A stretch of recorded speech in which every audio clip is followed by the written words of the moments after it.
This podcast encourages and empowers you to create your own unique real story, develop your own unique real statement, and discover your own unique real self. The power is yours. Good night, Angela Pitter. How are you doing on this wonderful, beautiful night? Well, I'm in New England. I'm in Boston. It's a little bit rainy, but it's all good. All right. Better rain than snow. I could agree with that. Well, do tell us, which of your talents is responsible for us connecting at this specific time in history? Well, LinkedIn has always been my secret sauce, and that is where I think I originally saw you, and then a good friend of mine had interviewed with you and connected us together. All right. Who's that friend? Christian Pope. All right. Definitely a fun conversation. Well, tell us about what you do and what you bring to market, please. So my specialty, like I mentioned, is LinkedIn, but it's really all things digital and social media. I work with clients to help them showcase their talents through digital and social media online so that they can connect, convert, and collaborate with their audience. It's absolutely fascinating to see what the virtual world has created, hasn't it? Yes, it has. I mean, from physical, where you had TV like Oprah, right? To now platforms like Facebook and social media sites like Instagram and LinkedIn. Which do you find the most valuable? LinkedIn, absolutely.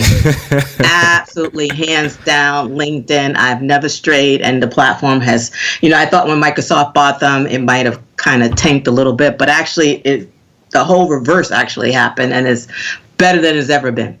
So how does the process work if I am interested in growing my platform through social media with you?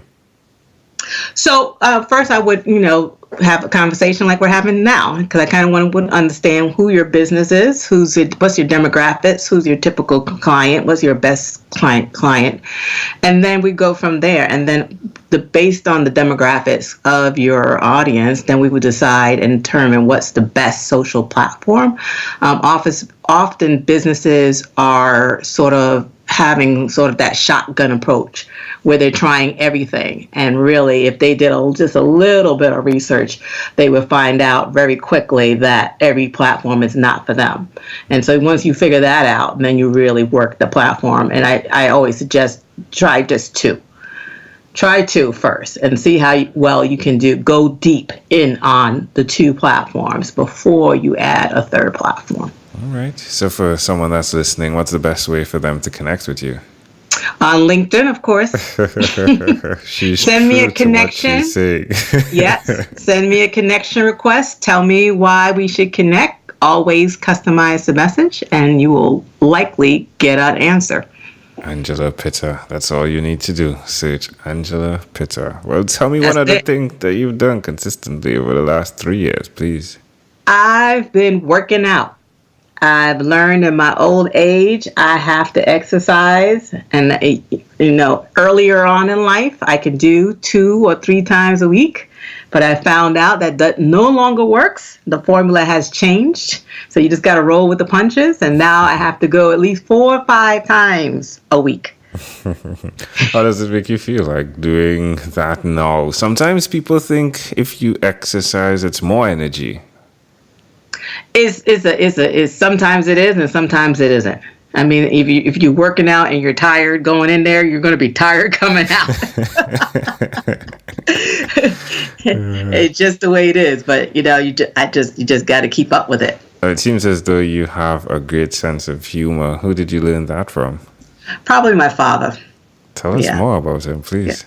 So Dad was an entrepreneur, immigrated from Jamaica, Sweet. Caribbean. Yep. Caribbean. Sweet. Came over here early on. So he did that Jamaica to Florida to the cotton fields, then to New York City, where he eventually opened up his own business. And I suppose that's where my entrepreneur bug comes from. But he definitely had great laughter, definitely great humor, great jokes all the time. That's wonderful. Now, let me hear a piece of Caribbean. Even though you were born over there, right? Like a piece of Jamaican accent. I'm sure there's something inside there. Come on. Wagwan! Oh, gosh. Oh, it's wonderful. How does it make you feel to see where you are today, where you've come from? It's exciting. I guess it's bittersweet because I think a lot of us that are children of immigrants, we kind of grew up with that work hard mentality. You work hard, then you'll reap the benefits and the rewards. And I think some of the kids today, this generation, don't necessarily have that mentality. They kind of have, I just can sit back and, it's going to drop in my lap. But, so I think I wish sometimes the clock would go back for that reason, because I think that muscle to work hard and, be motivated is not necessarily there. Yeah, it's a balance, isn't it? It is definitely a balance. All right. Well, amazing audience. Again, you're hearing it live from Angela Pitter. Definitely, you know where you can connect with her. LinkedIn is the place. Message her. Find out about what she does and how she can help you with social media, digital media. Angela, let's switch gears for a moment now. Let me invite you into my time machine that is surrounded with beautiful, warm, blue Caribbean water. Angela, what's your earliest childhood memory? Probably working in my dad's store when I was 9. Why do you think this memory is so clear?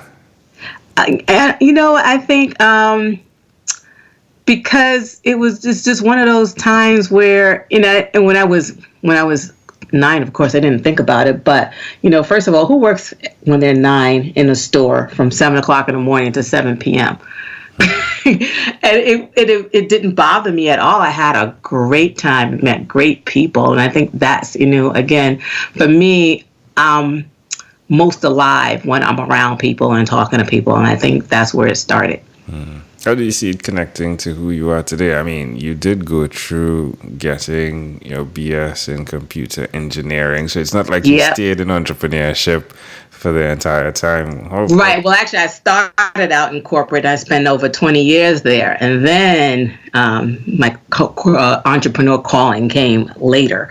But I think part of it was that whole entrepreneurship, you could kind of do anything mentality, because when I went for computer engineering, at that time, there were very few computer engineering programs. So that was one thing. And then, of course, female versus male engineers at the time. There was definitely, disparity there. And then never mind engineers, female of color. So, but I think, seeing my father breaking those barriers in his own world, I mean, to me, the fear wasn't really there. I think it's because of my upbringing. So you brought color to the engineering, right? Pun intended. Yeah. Yeah. But there's a social side as well. How do you see it connecting? Like, was it like that as well, where the social side of who you are came to fruition, if you would, in that space, in college? Yeah, I think because, when I left college and when I started, so I actually started out, of course, like all engineers mostly do, it's like, I'm going to get an engineering job. So that's what I did. But I quickly figured out that, the engineering, design, development world wasn't for me, and I moved into a program management role. And then in that role, now I'm sort of, it's more of a herding the cats model. It was, international company, and I'm working across different divisions, different functions. And again, so now I'm working with all these different people, so I'm back in my zone. It's amazing. Well, congratulations on all you've achieved. Proud to see what you have accomplished there. Wow. If we fast forward to when you were 12 years old, what was your favorite song?